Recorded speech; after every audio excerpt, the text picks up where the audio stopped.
college is great, and you need to have an internship too.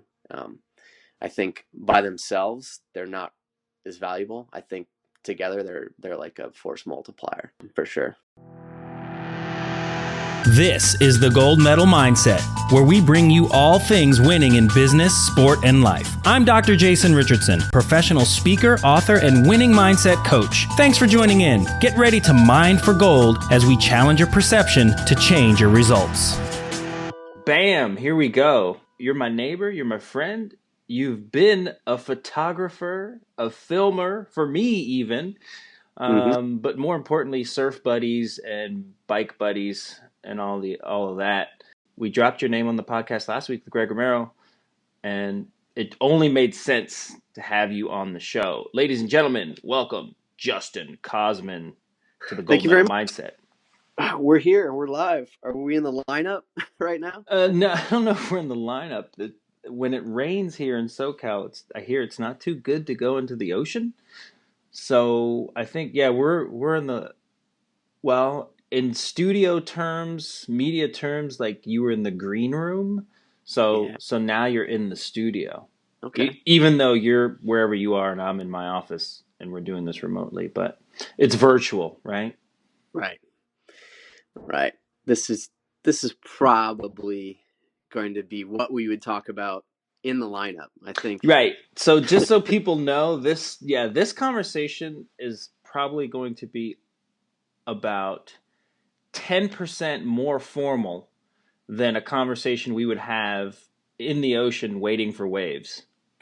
20 minutes in between sets. Yes.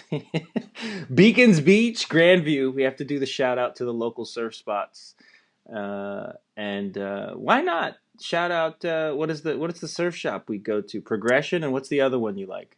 I just bought a board at Encinitas Surfboards in Leucadia. What? Another board? Yeah, 7-foot quad for my girlfriend, but I kind of like it more than I thought I would. So when she's not around, that's one I take out. Yeah, because she uses it so much?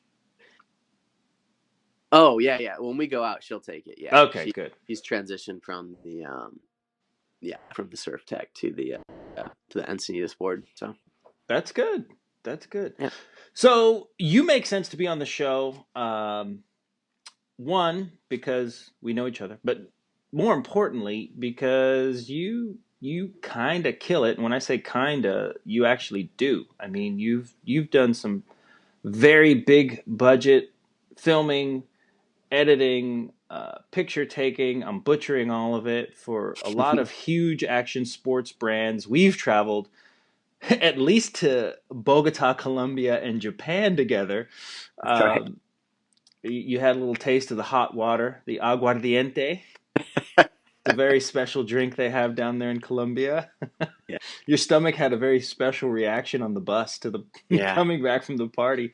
But seriously, I mean, it's kind of interesting how we all started out on these bikes. And, like I was talking with Greg, just kind of watching our adult world take form and take shape, and not only our adult world, but our entrepreneurial business worlds kind of take shape and take form.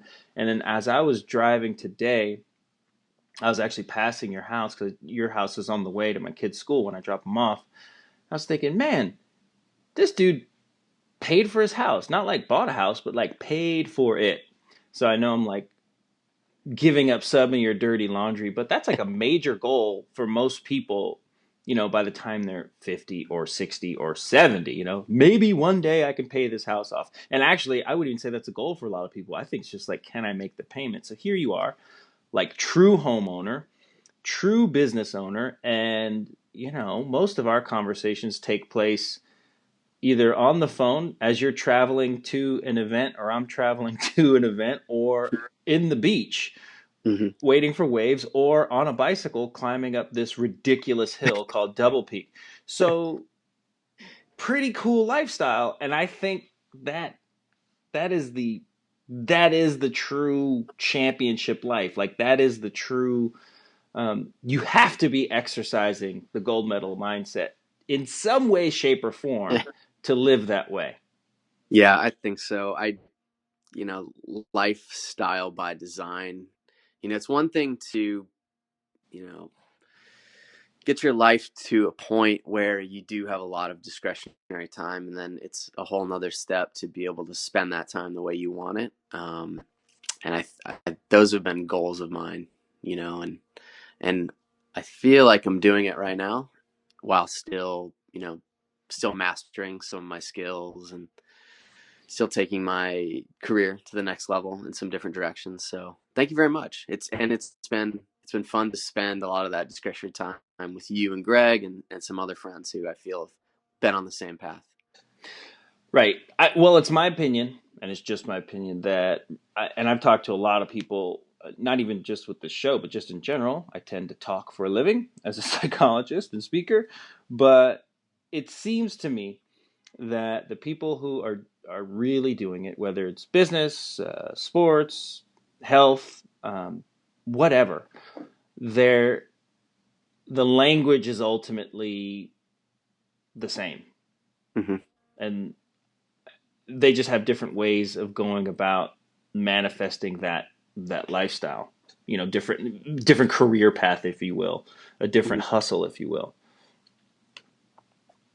Yeah, I totally agree. And language is very powerful. I think I've been able to articulate it better, um, through conversations with you, and how belief systems play into our actions. And I think what you tell yourself, and the way you tell yourself those stories about yourself, and they ultimately manifest themselves in your life and in your goals and everything. And I'm a big student of language. I went to college for creative writing, English journalism, and the power of words is like no other. You have that pen is the power to create your own reality and create other people's reality, and to frame stories in the way that you want your audience to see them. And yeah, the power of the spoken word and the written word are very, very important, not only to yourself, but to the people that you communicate with. Touche. The pen. What is it? The pen is. There's something. There's a metaphor or analogy. The pen is mightier than the sword. Right. That's the. Yeah, I think That's. it can be. Yeah. I think that's the saying. So perfect jumping point because you talked about school. So if your traditional education was English and what is it, journalism? You said. Yeah. How did we? I mean, I guess you do. It is a lot of journalistic characteristics that you take to a lot of the media that you produce. But how did we get from? Were you from Indiana, right? Illinois. Illinois, same thing. Indiana, Iowa, Illinois, like it's all the same. Yeah. One big corn. It is one big One cornfield. big corn husk. Anyways, I don't want to offend any people from over there, but I'm sorry. So you're from the Midwest, uh, and then but yet here you are in Cali surfing, riding bikes, on photo shoots with Red Bull and Vans and Yeah. whoever else other ESPN, big stuff. How did we get from and Dad's a chiropractor? So how do we get from being in the Midwest, going to school, competing in swim meets, uh, Yeah. to yeah, like sitting on deck at the X Games or in a production trailer, some ESPN rig, doing what you're Running doing. the show. Yeah, Yeah. Calling. running the show. I mean, yeah, exactly. It's I looking back, it's really funny because I can't believe I ended up here. About halfway through what you just ran through, I kind of realized what was happening, and I was like, oh man, this ship. I need to start steering this ship because luckily I've sort of found myself with a little momentum. I mean, it all started back in Illinois. I grew up in a really small town, farm town. About I think when I was there, maybe 4,000 people. And I was 8 years old. My babysitter was a skateboarder. Instead of watching us at home, he drug us out to the skate park like a half hour away so he could skateboard. He took my brother and I there, and he just sat us down there on the carpet, and He would skate, and that's the first time I saw skateboarding. And I really don't think I would have ever, come across it any other way, because we were pretty far away from the big city. But that's next thing I knew, he was building a ramp in our garage just so he could skateboard while he was supposed to be watching us. And he didn't do much watching us, but through skateboarding I saw BMX freestyle and BMX racing, and so I got a BMX bike when I was 12 years old. My best friend raced, and we started going to little races around town, uh, about 30 minutes away. And then, we just started building jumps everywhere. And, and that's sort of how I got into BMX culture, started finding magazines and videos and things like that. And, I, kind of saw that the whole industry was out in California. And, a lot of action sports originated in California, and the culture as well. And so I was sort of like, wow, this is way cooler than like running a combine in my town. If I think, working on a farm was sort of going to be my destiny unless I had grander visions. But yeah, about the same time I picked up a camera too. In junior high, I worked on the yearbook, and so they had cameras and free film, and so I just took that camera and would shoot photos of my friends riding bikes and stuff, and then go shoot like a little basketball game in junior high. And that's sort of how I got into the academic side of things. At the same time I was riding bikes and skateboarding and building jumps. And um, my parents gave me a lot of freedom, and I think that was really cool. They had my brother and I in a lot of different sports. They tried us in baseball and football, and they made us do a couple years of each, and they just kind of let us, see what we like to do. They didn't force us to be something that we weren't. My dad. This is really funny. So I ended up working at a pool and getting real into swimming, and so I was a swimmer in high school and then college. And then my dad, when I was in college, he just randomly told me that he was on the swim team in the Navy when he was in Hawaii. And this is like kind of towards the end of my swimming career. And I was like, So you never knew he was on the swim team in the Navy until right. I was literally going through a scrapbook that he had. And it was like him on a beach in Hawaii with like 15 other dudes in like a Speedo. And I'm like, is that you? He's like, yeah, I was on the swim team in Hawaii in the Navy. I was like, you never told me this ever. Like, and I mean, it was, that kind of speaks to his personality too. But yeah, I was kind of, it was kind of cool, because I feel like if he would have, really wanted me to do something that I didn't want to do, that would be the way to do it, to kind of put his dreams on me. And I'm glad he didn't, because it was cool to find out. I was like, oh, he did that too. Come to find out, neither of us were spectacular swimmers, but it was a nice way to kind of just follow my passion, and not have anybody, hold anything over my head. But I think I'm kind of getting out off track. But No, that's good. The segues yeah, are great. These are where you get the little nuggets. yeah, yeah. So when I ended up buying my first camera, it was through the Marlboro catalog. This is always a really funny A story I like to cigarette tell. catalog? Yeah, cigarette catalog. You could buy like trench coats and like leather gloves and That steak is knives so and Midwest. stuff. That's so Oh yeah, that's and like right now, like I'm just thinking of like some kid with going like through the garbage. going through the like I'm just thinking of some Midwest kid with a trench coat, smoking a cig, like just, yeah, it ain't a good thought, but So I wasn't really old enough to work. Like when you're, I mean, you could get jobs, but anyway, we would just, find cigarette packages. And, back then, cigarette advertising was really accessible, to kids. And so at the gas station where we'd buy candy, we'd see these Marlboro catalogs and all the cool stuff you could buy if you just saved all the wrappers. And so we would just like pick up the wrappers off the ground and go through the garbage. Um, and yeah, and I finally had enough to buy this camera.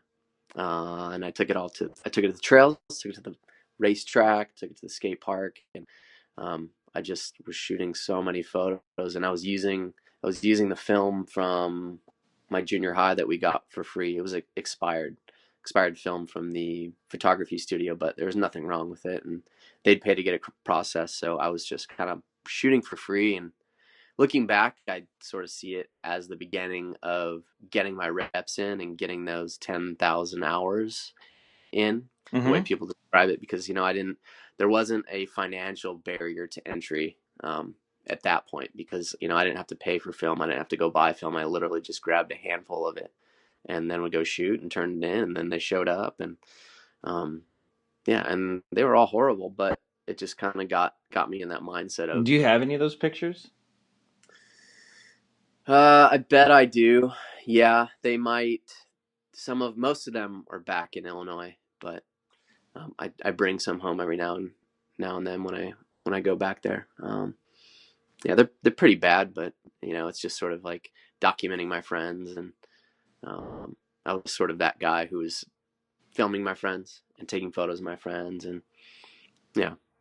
So where did you go to college? I went to college outside of Chicago, so from where I lived, it was 2 hours east. My school was called North Central College in Naperville, so it was a pretty big city compared to what I grew up in, and I didn't And that's really have. saying a lot because not many people listening know what Naperville is. Right? Do you Have you heard of Naperville? I mean, Not really, no. okay, yeah. I mean, it was. I mean, they had high schools that were as big as my town, so I mean Right. that sort of puts things in perspective. But I didn't.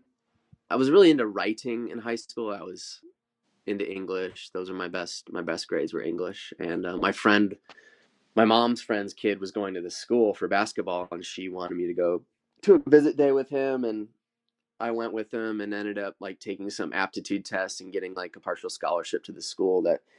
So it just kind of became the default school.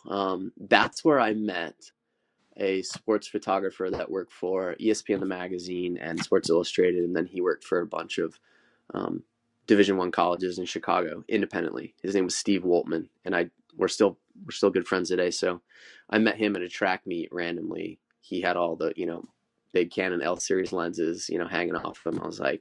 I just came up to him and was like, I was like, man, how do you do what you do? And he was just like, I'm looking for an intern for the winter to carry all the lights around that we take into stadiums. And so um, that's sort of how I learned digital photography. He was a big part of that, and that was outside of school. I studied English and journalism and creative writing um, in school, and I thought I wanted to be a magazine writer. Thank God I met this guy, because now you can barely find a magazine these days. Right. That was sort of my vision. I I had a really unique glimpse of the business behind photography through working with him, and that was pretty awesome. And I got to see him meet with clients. Um, his clients were the marketing departments of these giant Division I schools. DePaul, Loyola, UIC. We shot some professional sports too, some Arena League football, and so it wasn't just using the camera, it was seeing him day to day, showing up 3 hours before an event, setting up, editing after the event, 3 hours after we're still tearing down, and getting like a real glimpse of like, okay, it's not just pushing a button, it's all the hard work that goes into it, it's the communication before, during, and after the event or the photo shoot. And it was the best thing for me at the time. um, School was great, but that was sort of the next step. And that's the advice that I give to anybody that's in college, is like, college is great, and you need to have an internship too. um, I think by themselves they're not as valuable. I think together they're like a force multiplier, for sure. Hashtag force multiplier. There you have it, folks. So when did we get to California? Okay, so I graduated, and I had a deal with my friend that we were going to move somewhere together. We didn't have jobs after school. We were just going to move somewhere together, and But why like, do I feel like you saved money and he probably didn't? I didn't save any money. Really? I thought you'd be the one who had it saved. She no, Well, she met gee, she okay. met guy. She was a yeah, she was a buddy. We never dated or anything, but she met a guy in a band and was like, "I'm gonna stay here. He's really cool and he's in this band." And so I was No. like, "All right, peace out. I'm going to Oregon. Fly to Oregon." And and I get a call back about an internship that I had forgot I applied to in Dana Point with Bike Magazine. And the guy was just like, "Can you be in here in 2 weeks?" And I was like, "Sure. How much does it pay?" He said, "Absolutely nothing." I said, "Okay, I'll be there." Just checking. So I had $800 and a couple bicycles, and I drove out there, and then I realized the $800 was going to last me um, uh, less than 8 weeks. I had a friend who I was staying with, so thank God, or it would have lasted, all of 2 weeks. But I built bicycles at night. I worked at this magazine writing, for their online component. I would write, parts reviews for websites, for their website about bicycle parts and accessories. And I went to Interbike and Red Bull Rampage and all this stuff within 3 months, um, and that's how it started. I mean, that was a huge step. I met so many people, and a lot of those people I'm still friends with today and work with professionally. But my real break was um, during lunch. So a lot of everybody in the office would leave and go have lunch, and I didn't have really any money to eat lunch, so uh, I would wait till everybody left.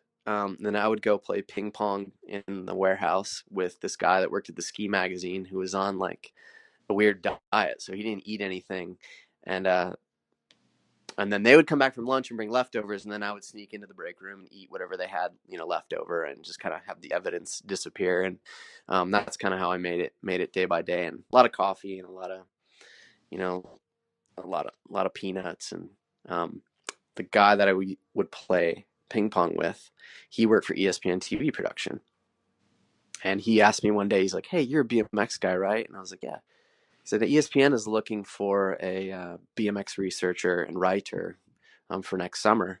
I'm going to forward your name to this lady Deb, and I was like, okay, cool. And then that was really my big break because that allowed me to work from wherever I wanted. So I was able to stay out there. I went home and got the rest of my stuff, and then came back out, and um, they flew me to a lot of events and contests, doing research and writing stories for TV production.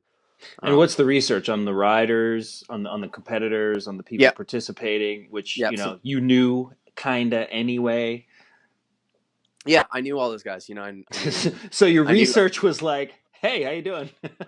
Hey, they were the Michael Jordans Right, in my right. view, and I was, I had their phone number in my phone, calling them, and they'd answer, and because I had this, legitimate reason to be calling them, and then traveling to all the events, and that's kind of how I got to know all those guys a lot better in a professional way. And the cool thing was is I was also shooting photos too, and so I was building my photography um, career concurrently, and essentially on ESPN's dime, because the research was easy. I'd go to the contests and take notes, and I would shoot photos at the same time and develop relationships with magazines and editorial outlets, and more importantly the writers, because it very quickly after that I transitioned into working directly with the writers and the brands and Hmm. a lot of their sponsors. So that's and then that got me out to California. That got me ahead of myself enough that I was able to sort of pursue, shooting advertisements for companies like DC and Vans, and a lot of the hard goods companies like Haro, um, and some mountain bike brands too. And then the Red Bull stuff came later on. Uh, yeah, yeah. And then we were going to. I was still shooting some BMX racing. That's how I got to meet you and Greg. And we weren't. We did travel to Colombia and Japan, but we weren't really, like, we didn't really bro down. I was more friends with the younger kids like Polly and Tyler. Yeah, I knew who you were, obviously. Um, and I was actually surprised to see because I didn't see you until we got to the airport in Japan. I was like, "Oh, Justin, sit with us." Yeah. Um, Yeah, and we we hit up Japan, but that was pretty funny because but you were living with an athlete. You were living with Robbie Miranda at the Miranda, time, that's right. Yeah, yeah, and you were living with Robbie Miranda, and one of the that was an interesting thing because Robbie was riding for he was racing and riding for DC, and then there was another guy who lived there who was working for maybe Fox or something. yeah. Dwayne. Yeah, Yeah, so Fox Pants Dwayne, that's yeah, that's what Greg used to call him, yeah. and yeah, and then yeah, it just kind of worked out. So we didn't really bro down until you probably when did you move to San Diego then? 9-ish years ago. So Yeah, so that's it's been 2006. yeah, maybe 2000. No, it hasn't been that long, man. I think it was maybe 2008 or 9, so it hasn't been that long. Yeah, I feel like I was done racing Yeah, when you moved down here because we were because I know I was surfing a lot then. yeah. Um, that was my transition sport.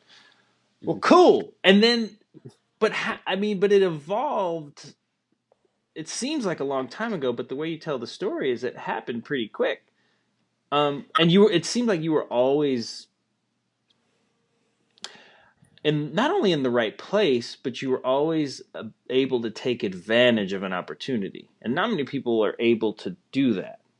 What's that about? I, I think not many people are able to do that because they're not doing it frequently enough. I I didn't have a master plan of where I wanted to end up. I had a master plan of like the things I wanted to do each day, the things I really enjoyed doing. Um, uh, I think the key to kind of how I made it was putting myself in a lot of different situations, taking the option. I heard this the other day.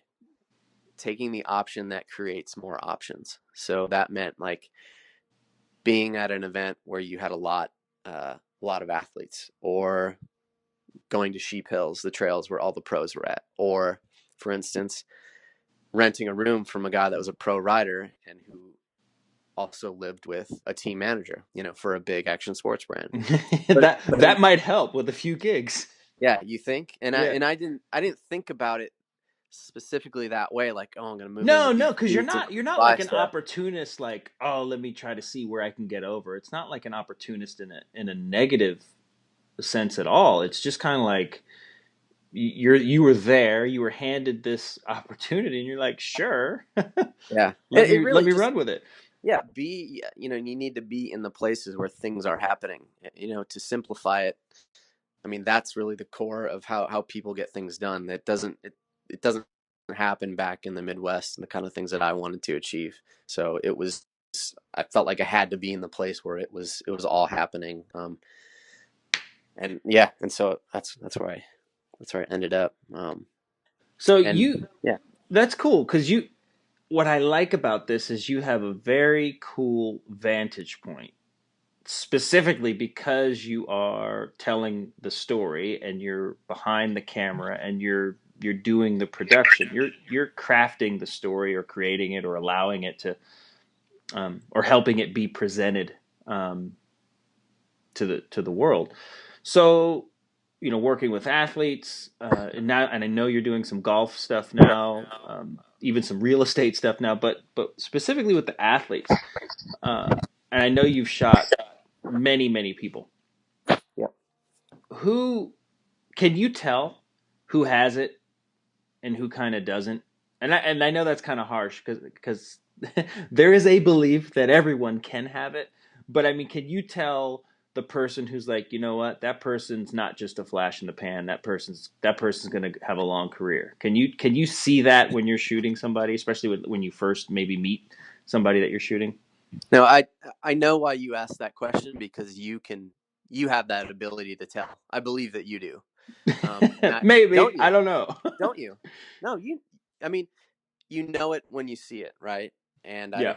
I don't think that I could go out, go throughout my day and pick out every person, yes or no. But I think when you know it, you see it. And I think that recently, I'd say within the last 4 years, that that idea pops into my head more often than not. And it's just when you're around a lot of high performance athletes and a lot of high performance people, you start to see patterns. You know what I mean? And I believe patterns are very, very important. The idea of, you know, noticing patterns in your own life, noticing patterns in other people, noticing both good and bad.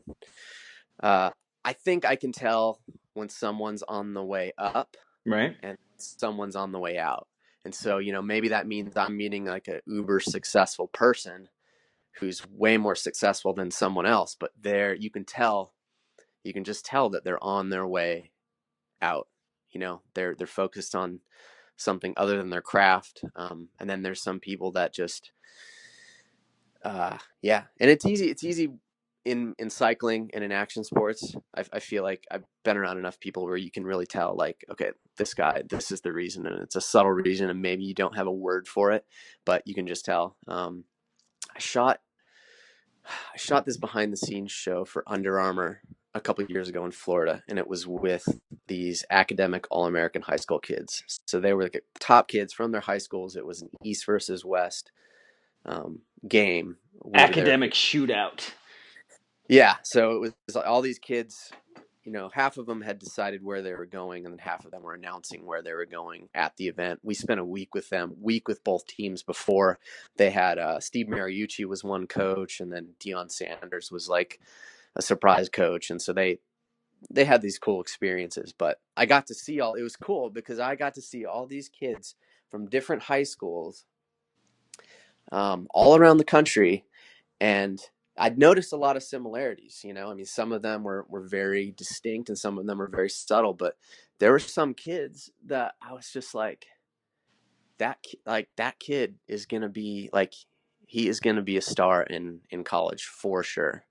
And it's cool because like this year, I kind of forgot about him. And then I started seeing Michigan was like posting his name. I didn't even know he was going to Michigan. I was like, okay, Jabril Peppers is like, so he is really doing it. That's pretty cool, and that's just like a cool moment for me. There's really not a whole lot of value in that. But you know, it's interesting. And sometimes you don't know where that comes from. You trace that back. How do you get to that place where they're at? I think you get there a lot of different ways. I think family and education is a big way you get to where they're at. But yeah, there are patterns amongst high performance people for sure. So is it hard when you see the train wreck? It's yeah, it's Right? Like because when you slow travel, motion. It's a right, slow motion when you train wreck, though. travel in circles, right? And so yeah, you're shooting this person, and everyone's professional, but Mhm. Yeah. that they're in the midst of the wreckage. So what is that like? What is that like for you? Because just my limited experience with editing a podcast, which is just sound, you know, like there's some things I'm thinking, wow, that was really sad, or that was really uplifting, or that was really whatever. But I gotta think, since you have audio and visual, and people carry their emotions. I don't want to say carry Oh them man. differently, but there's certain things we are unaware of, right? Facial Yeah. expressions, body language that we do when we're in certain emotional states, Yeah.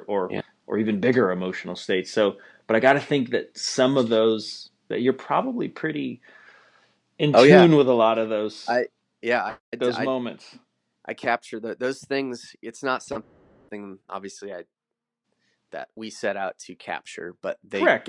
they get captured, They and get captured, right? a lot of it's posture, maybe it's body language, maybe it's some subtle things. I think a lot of that is in the eyes. You can see a lot of that kind of stuff in someone's eyes, and almost more so in how they speak and the way they speak and things like that. Um, but it is I don't want to I don't want to make it sound like every action sports athlete is like on a on a crash course for disaster. No, But but we're just being real. I mean, yeah, some people. I mean, it's like anything else, right? Action sports. major league sports. I mean, even in business, people take off, they fly, and they land or crash or something in Yeah. between, right? Like that's just kind of how things go. And yeah, so not every person crashes and burns, but But I every just got career ends. But every career ends, that's Jason. right, You know, that's right, and it doesn't have we to be a we crash. both know that. And that's it's sad. It's sad for them because sometimes they don't know how to deal with that story for themselves. You know, and they're a lot. You know, I think half of the athletes. Let me back up a little bit. I mean, I'm blessed that the guys that show up on set with me or in a project, it means that they're kind of like at the top of their game, right? Because their Right. sponsor wouldn't be creating an advertising campaign around them. But there is a certain point where things change, life changes, other people come in, stories for the brand change, and and some of the athletes, they see it coming and they don't know how to accept it or how to kind of rewrite that story for themselves. And then some people acknowledge it, but they march on, and they I yeah I guess I don't know how to really answer that, but it does make me feel sad because um, I I'm fortunate to not have to maybe deal with something that life changing for a professional athlete for But sure. I think it's also sad because it's not because it's like, oh my gosh, poor them. It's not sad like, um, you got cancer or terminal illness. Sad. It's sad because it doesn't have to be that way. Like just Yeah, because you're not competing anymore or you're not in the limelight anymore doesn't mean that. I mean, hello, you're 32. Like you can start a business. You can go yeah, back to school. You can whatever you yeah, can teach other kids how to do what you do, yeah, whatever it is. I mean, it doesn't have to be that way. I think that's why it's sad, is because it's just like, oh man, that's it. yeah. It's I mean, yes, yeah. It's an identity that they believe themselves too, and I guess I don't know how I would deal with that if I felt like it was being taken away from me, and that's not the case, but I think that's how they feel a lot of times. Um, when all they have and all they know and all they're known for and what they believe is their only value in the marketplace is sort of evaporating. Um, and they're healthy, and they're, I don't want to say rich, but they're well off, and they're young, and they have a lot. They're ahead of a lot of their peers. But the idea of starting from scratch is a scary thing, for sure, for sure. And I think if someone deleted my photography, deleted my video production skill set, or rendered them obsolete and said, "Guess what? Start over, buddy." I would be scared for sure, and I have no problem admitting that. I think it would be fun to do, but I think having another blank slate in front of you is a very scary thing, no matter who you are. Right. I think the fear is okay.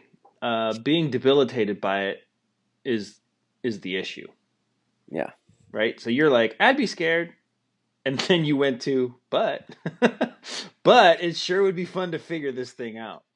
Um, I think the issue is it's never like an angry breakup. The problem with, I think, a lot of these, not the problem, but what happens in a lot of these careers is they wane, and you lose one sponsor, or you don't get invited to one contest, and then next year it's two or three, and then next year, and then all of a sudden you're left like one or two, and you're like at a break even point of, okay, I can pay my rent but I can't eat, and now what? Had I cut the cord 5 years ago, I'd be 5 years ahead, but now I'm sort of stuck.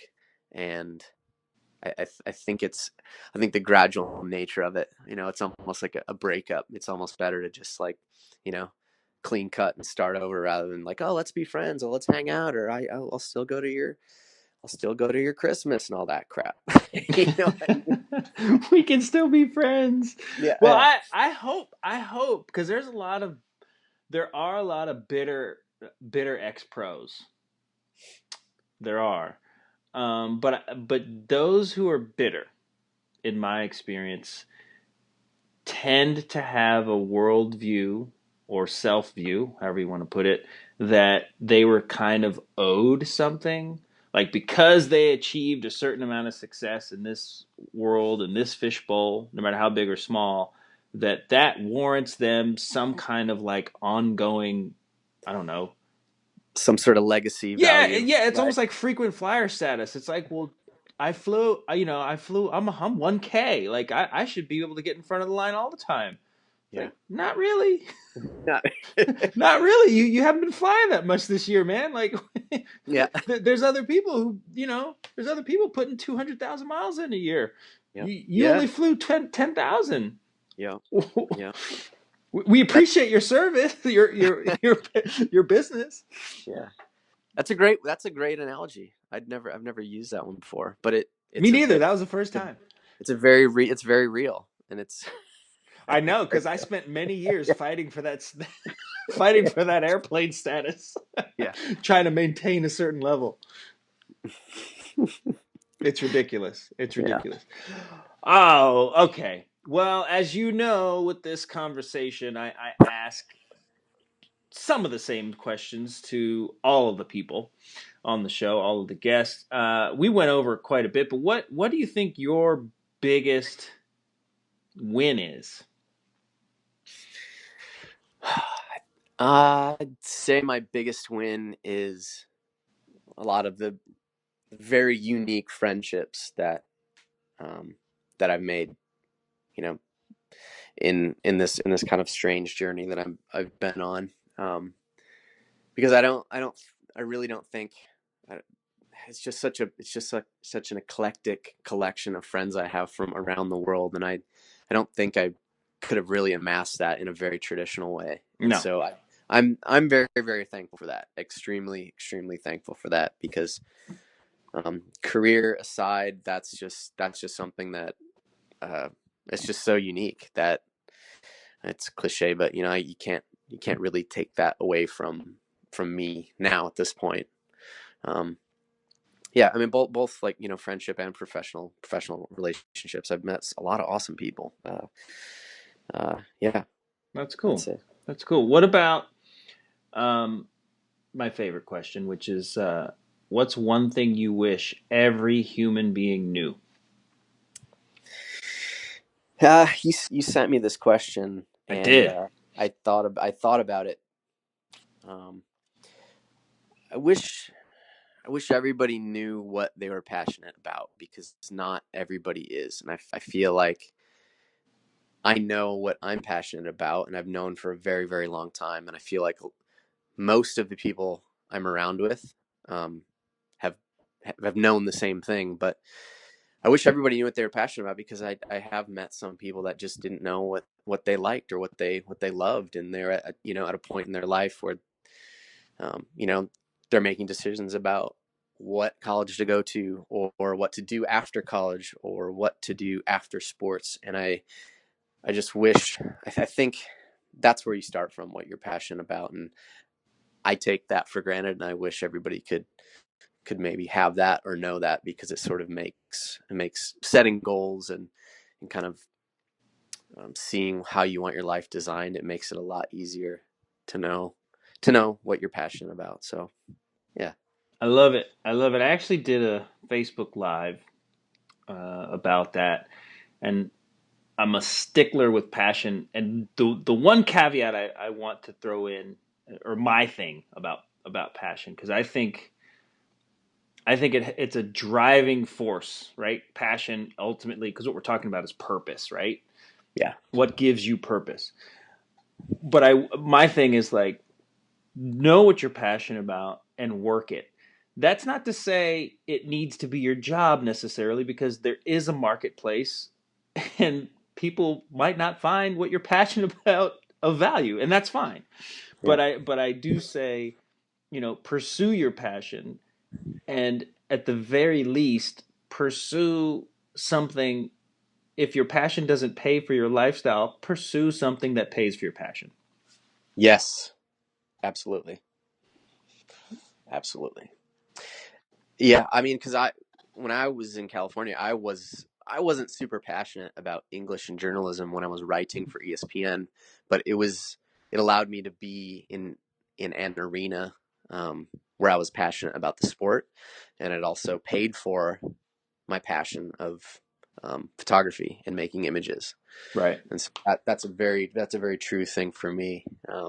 And I was happy to do that. I didn't have any dreams of sort of transitioning from one to the other. And once I reached a certain amount, and I was going to do this and that, but I was very, very happy just being able to have that purpose on the side. Yeah, Cool. those are interchangeable for sure. Passion and purpose. So check it out. Just question just came to me just now, because I know you've kind of jumped a few funnels from just being an action sports guy. You're entering into a lot of major league realms and different. I'll just say spaces, domains, whether it's real estate or golf or whatever.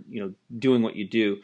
What would be what would be your dream project or your dream kind of like I don't know, dream, I don't say dream job, dream gig, but yeah, like if you were to kind of like really aim high, what would be the thing on your list that you'd like to check off in a few years? Like, oh my gosh, I never thought I'd be doing this, but I want to do it. Oh, that's a really tough question because I'm kind of trying to ask myself right now. I mean, really, Jay, up until now, I've sort of been ticking a lot of those things off, and I mean, there's some things I'd like to do more of, but a lot of things I'm doing right now, and I'm trying to think of like, is this? I am at a weird place because I really like all the things that I do, and I don't want to make up some goal for myself that isn't really true to Yeah. where I want to be or what I want to do, but um, no, I'm really trying to figure that out right now. I'd like to take some skills and some projects that I've done in action sports and take them to some more mainstream sports like golf and soccer. Started to do some work with some golf and soccer brands last year, and I'd like to do that. I think that would bring a lot of value to their programs, and I I just think there's sometimes a more authentic way to tell their stories that we've been doing on the other side in action sports for a very long time. So I'd like to break some molds, and I'd like to really just be super valuable at what I do and help these people um, achieve their goals too. One of my goals really for this year was to make the business side of my business an art.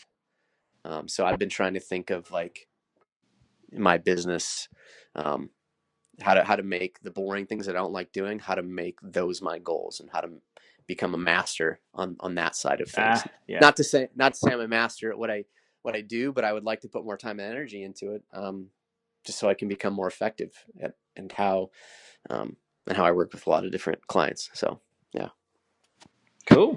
Well, it sounds like you kind of muddled through it. I think that's an acceptable answer.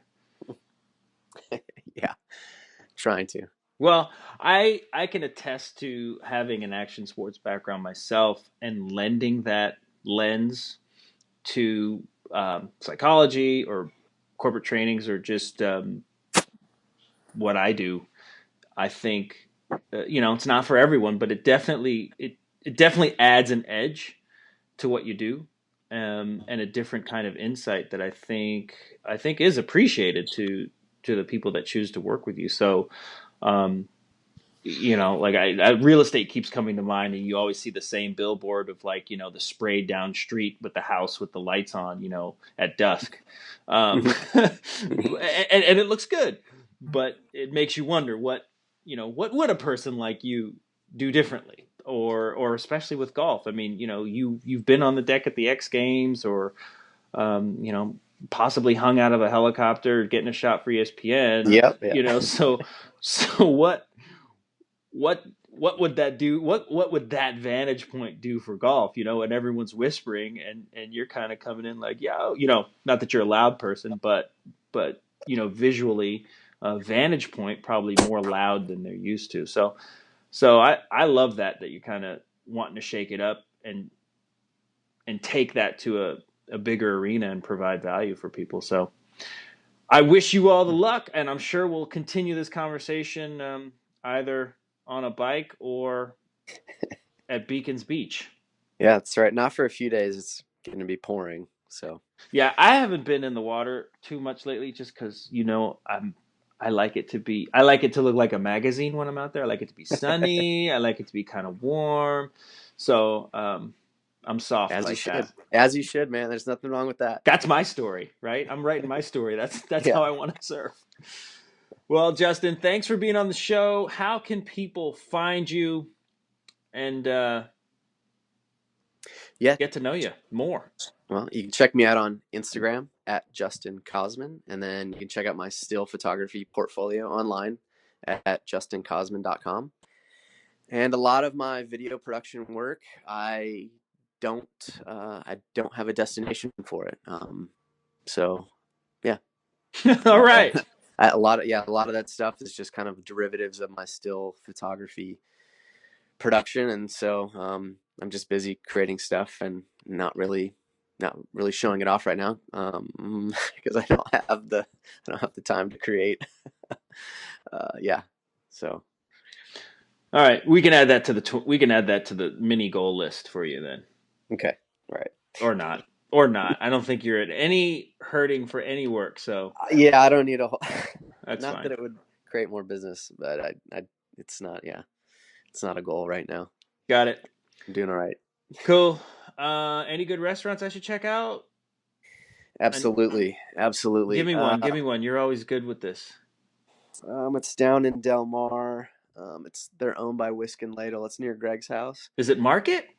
No, it's not Market. Oh wow, I can't even remember. Okay, okay. Cuervo. Is it Cuer Cuervo? Cuero. Caro. Okay. Yep. I've heard Right of that now, the place. one in Encinitas isn't open, but their location off Birmingham and Cardiff, it's Yep. behind the Arco. Oh my God. Oh, dude. We went there for New Year's Eve. So whatever you get will be great.